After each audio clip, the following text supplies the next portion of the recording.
Donc ici, on a un écran qui est l'écran source, donc avec toutes les caméras qui fonctionnent ou qui sont en attente de fonctionnement.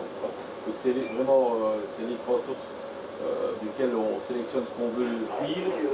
Ici c'est plutôt l'écran de travail, donc on sélectionne ce qu'on veut suivre et avec quoi on veut travailler depuis l'écran source. Sur celui-là, donc on est capable de prendre des séquences, de les enregistrer, donc on les coupe.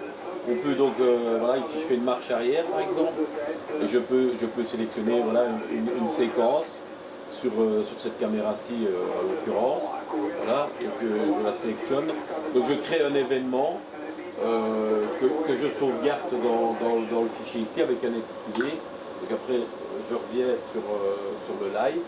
Donc ici sur l'écran source, j'ai les événements qui ont été produits que j'ai capté pendant la journée. Donc celui qu'on vient de faire maintenant, le revoilà. Donc après, donc sur celui-là, on peut travailler. Donc on revient, on peut visionner ce qu'on veut. On peut effectivement zoomer si on veut regarder quelque chose, un numéro de dossard ou quoi. Donc on peut donc prendre l'événement pour a posteriori avoir une discussion avec les collègues. L'événement sélectionné, on peut l'envoyer via WhatsApp dans les voitures des commissaires pour pouvoir partager la vidéo et avoir une discussion sur le fait de course ou sur l'événement. Et voilà, en gros, ça c'est le principal du travail. Donc ici, on supervise l'ensemble des signaux fournis par la distribution TV. Et puis voilà. Donc ici, on a les systèmes de communication, donc les radios commissaires pour la course ici homme et la course dame. Et alors on a un système de radio tour, où on vient de l'entendre d'ailleurs, où on capte radio tour via les deux haut-parleurs qu'on a ici, quoi. Donc le système radio commissaire, donc on a un accès aussi pour pouvoir parler. C'est pas seulement écouter, on peut intervenir dans les voitures des commissaires en direct quand il y a quelque chose qui est urgent ou qu'on voit quelque chose qui se passe et qu'on souhaite intervenir et ou passer le message aux collègues dans les voitures. Et ça vous arrive souvent d'intervenir comme ça Non, le moins possible. Ça arrive, oui, quand il y a un fait de course, voilà, je sais pas moi, mercredi passé, quand la dame a utilisé le trottoir, ben, il y a eu une intervention, on a partagé les images et puis la décision a été prise relativement rapidement. On essaye d'intervenir le moins possible, mais effectivement, quand le travail le nécessite, ben voilà, on a les outils pour le faire et on les utilise à ce moment-là. Et donc pour bien clarifier le mode de fonctionnement, vous ne prenez pas de décision en tant que telle? Seul, non. Seul. Non, on prend acte de ce qui se passe, on capte l'image, la séquence, on la partage et après on prend une décision collégiale. Donc ici, comme expliqué, sur une course comme celle-ci, nous sommes 4 commissaires désignés par l'UCI, le président de jury, 2 commissaires en voiture et le VAR. Donc on prend la décision d'une manière collégiale. Et vous envoyez alors la vidéo sur WhatsApp. Oui. Et puis sur cette vidéo, sur base de cette vidéo-là, voilà, on prend la décision. Donc il faut savoir aussi que toutes les séquences que l'on capte, elles sont directement envoyées à l'UCI. Donc tout ce qu'on capte et qu'on crée comme événement, c'est stocké pour révision, etc. À l'UCI. Toutes les caméras sont enregistrées pendant toute la durée de la course. Donc tous les signaux sont enregistrés jusqu'à la fin de journée. Et quand c'est une course d'un jour, ben, ce soir ou demain matin, on va effacer. Quand c'est une course par étape, quand le départ de l'étape suivante est donné, on efface ce qui n'a pas été présélectionné comme étant un événement. Donc, on efface les bandes sur l'ensemble des signaux. Donc on garde uniquement alors à l'UCI les séquences qu'on a sélectionnées. Ça représente à peu près 500 heures d'image sur une saison, donc c'est conséquent. alors si on s'intéresse là à l'instant T sur la course, Ouais. on a une situation qui est assez classique, une échappée matinale avec un peloton qui contrôle. Ouais. Donc pour l'instant, au niveau de l'arbitrage vidéo, il n'y a pas grand chose à... Donc on a eu la fermeture malheureusement. Oui, le passage à niveau. Donc on a regardé, mais tout s'est bien passé.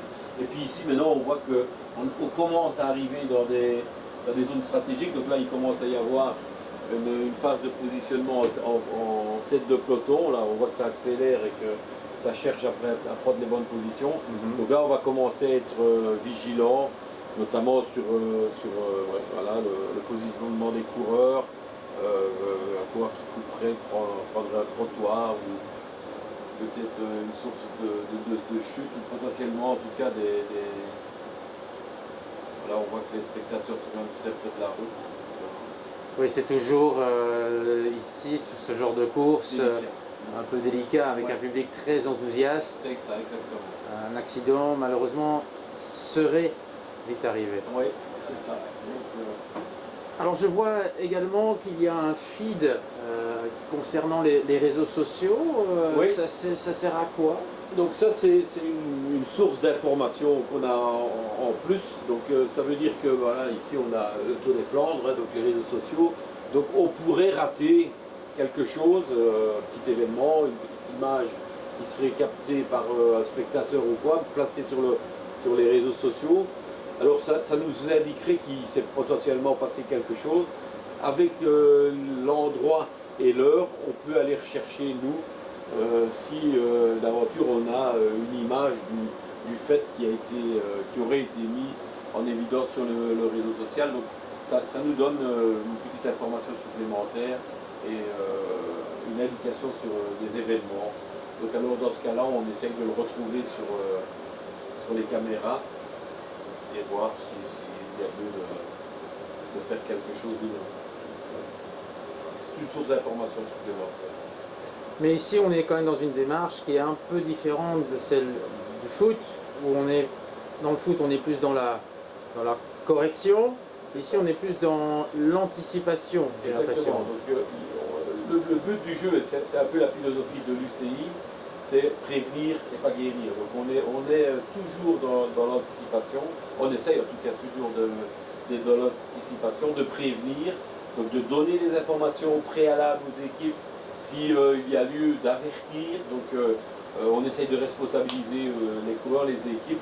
Donc si on voit une petite démarche qui n'est pas tout à fait normale, via le canal Radio Tour, ou bien simplement en passant par le président de jury qui peut appeler à sa hauteur le directeur sportif, on dit attention, tiens, tu as un coureur ou l'autre qui a fait une démarche qui n'est peut-être pas la meilleure. Donc on essaye de prévenir pour ne pas devoir céder. Donc c'est un peu le but du jeu. Aussi par rapport à ce qu'on voit sur le parcours, on essaye de voir si quelque chose devait se passer. On donne l'information à la voiture du président de jury dans laquelle se trouve le représentant de l'organisation pour essayer d'anticiper, corriger ou trouver une solution quand on voit un problème. Et vous avez la chance justement d'avoir tous les feeds des motos et des caméras fixes pour justement prévenir les dangers. Donc totalement, donc nous ici la différence de ce que le public peut voir, c'est qu'on a droit à toutes les images qui sont disponibles, les mêmes qu'à la production TV, y compris des images qui sont en stand-by. Donc par exemple ici voilà, on a déjà l'image du Quarmont, donc on peut voir le public qui prend en place. On a aussi les images des motos, voilà une image d'une moto caméra qui n'est pas en train de travailler, mais les caméras restent en on pour nous. Donc on a potentiellement des images supplémentaires et qui peuvent nous apporter des indications sur ce qui se passe sur le chemin des coureurs. Et donc les situations les plus délicates, ce ne seraient pas les arrivées massives par hasard? Oui, donc c'est vrai que les analyses de sprint sont quand même des événements d'abord habituels, donc c'est quelque chose qu'on fait quand même régulièrement et ça peut demander plus d'attention, en tout cas prendre le temps de bien analyser avant de prendre des positions, des décisions dans un sens ou dans l'autre. Souvent on fait ça à plusieurs, puisque si c'est à l'arrivée, on a la chance de voir arriver nos collègues qui sont dans les voitures Donc on peut analyser à plusieurs sprints sur une arrivée. Quand ce sont des sprints intermédiaires, par exemple sur des tours où il y a des bonifications, etc., ben, on essaye d'analyser au mieux, et si on a quelque chose à partager, de nouveau, ben, le même process, on envoie la vidéo dans les voitures, on essaye d'avoir une discussion rapide et on prend rapidement une position sur la décision à prendre ou à ne pas prendre en cas de faute ou de non-faute sur un sprint. Donc c'est ici que ça se passe pour justement demander au protocole de ralentir un petit peu. Oui, c'est ça. Si on a une hésitation, hein, donc une analyse à faire, il vaut mieux prendre un peu de temps et la faire correctement. Donc dans ce cas-là, effectivement, on envoie directement un message au commissaire qui est à l'arrivée, donc le juge à l'arrivée, et on lui dit attention, le résultat n'est pas officiel, ne peut pas être officialisé. Ici, quand on a une décision grave, donc importante, par exemple une mise en course, alors on invite le directeur sportif, le coureur, à venir visualiser l'image ou les images, la séquence. On partage avec eux l'analyse et on leur explique la décision. En général, avec le support d'image, ça passe bien. Enfin, qu'est-ce qu'on peut tirer un peu comme bilan de l'apport de l'arbitrage vidéo dans le cyclisme? On a l'impression que pour l'instant c'est encore un rôle assez discret, on ne le voit pas beaucoup, on a presque envie de dire tant mieux ou comment? Oui, mais tout à fait, on n'est pas là pour être les vedettes du jour, il y en a assez là sur les vélos. Hein. Donc nous sommes polyvalents, donc nous ne sommes pas que des commissaires VAR. Aujourd'hui je suis commissaire VAR, au mois de septembre je serai président de jury sur les championnats du monde et un autre de mes collègues prendra la position au VAR. Donc on n'est pas là pour être vu, c'est pas du tout le but du jeu. On sait qu'on existe, c'est déjà ça. Mais ce que ça apporte, c'est une grande fenêtre au niveau du visu.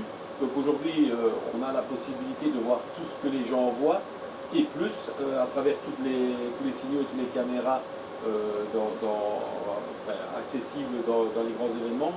Avant, ce qui se passait, c'est que les commissaires n'avaient le visu que à travers les fenêtres des autos dans lesquels ils circulent pendant la course. Donc c'était très restreint.